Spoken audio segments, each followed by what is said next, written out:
যে এটা একটা চক্র যারা অস্ত্র ছিনতাই করে। এই চক্রটা তারা অনলাইনে বিজ্ঞাপন দেয় যে যাদের অস্ত্র আছে তারা যেন তাদের সাথে যোগাযোগ করে তারা চায়না কোম্পানির যারা বিদেশি আছে তাদের বডিগার্ড হিসেবে নিয়োগ দেওয়ার জন্য এই বিজ্ঞাপনটা দিয়ে থাকে এবং তাদেরকে বেশি বেতনে নিয়োগ দেবে, এই মর্মে বিজ্ঞাপনটা হয়।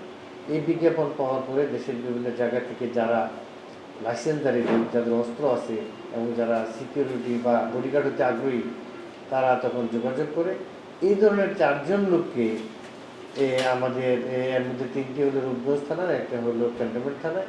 এই 4টে অস্ত্র তাদেরকে দেখা আসার পরে গাড়িতে করে অপহরণ করে অস্ত্রটা লুট করে নিয়ে যায় এবং তাদেরকে আমাদের রূপগঞ্জ থানা এলাকায় রেখে যায়।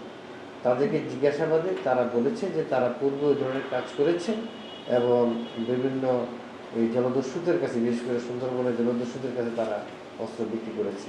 আমরা তাদের স্বীকারোক্তি মতে আমরা বাটারা এলাকা থেকে আমাদের 2টি সরকার এবং একটি এয়ার গান সহ 8টি সহযোগিতা উদ্ধার করি এবং সেখানে গাড়ির ভুয়া নাম্বার প্লেট আছে, কারণ তারা এই নাম্বার প্লেট দিয়ে বিভিন্ন সময় তারা গাড়ি মাইক্রোওয়েভ ব্যবহার করে যাতে গাড়িটা চেনা না যায় এবং তারা সেখানে অস্ত্রের যা লাইসেন্স তৈরির যে শিলমোহর সেটা ব্যবহার করে। আমরা তাদের স্বীকারোক্তি মতে সেখানে আমরা একটা টিম তাদেরকে নিয়ে আমরা নড়াইল যাই এবং মাগুরা যাই। সেখানে গিয়ে তাদের যে মাইক্রোটা ব্যবহার করেছে ওই ঘটনার সময় এবং ওই মাইক্রোটাই তারা বিভিন্ন সময় ব্যবহার করে ওই মাইক্রো এবং ড্রাইভার সহ আমরা উদ্ধার করি। কয়জনকে এই যে সিন্ডিকেট যে 4 জন আছে এই সিন্ডিকেটের 4 জনকে আমরা গ্রেফতার করেছি এবং তাদের বিরুদ্ধে তো অলরেডি মামলা আছে, এই মামলা আছে এবং তাদের বিরুদ্ধে অস্ত্র মামলা হবে এবং তাদের আইনগত যে পরবর্তী প্রক্রিয়াগুলি আমরা যথারীতি সম্পন্ন করব।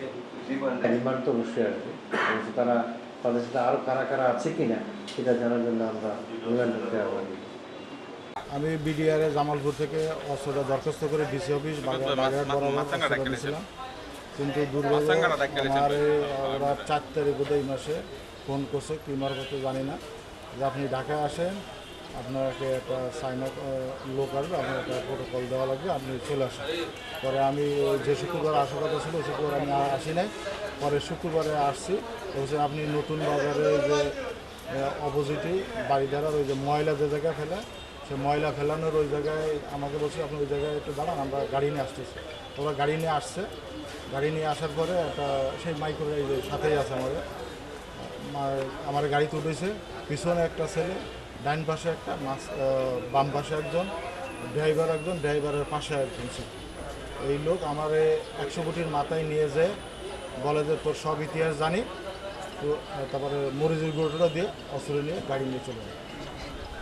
এরা আমাদেরকে চাকরির প্রলোভন দেখায় নিয়ে আসছে, আসার পরে এরা আমাদেরকে ভিতরে গাড়িতে উঠায় ভিতরে নিয়ে যায়, আমাদের 2 হাত চাকে ধরে চোখে মুখে মরিচের গোড়া দিয়ে অস্ত্র চিন্তা করে আমাদের ধাক্কা মারে বাইরে ফেলে দিয়ে গাড়ি টান দিয়ে চলে যাচ্ছে। কোন জায়গায়? এটা রূপগঞ্জের ভিতরে পূর্বাঞ্চলের ভিতরে যে এটা চক্কর, ওইখানে ভিতরে যে নির্জন জায়গা সেখানে। কতজন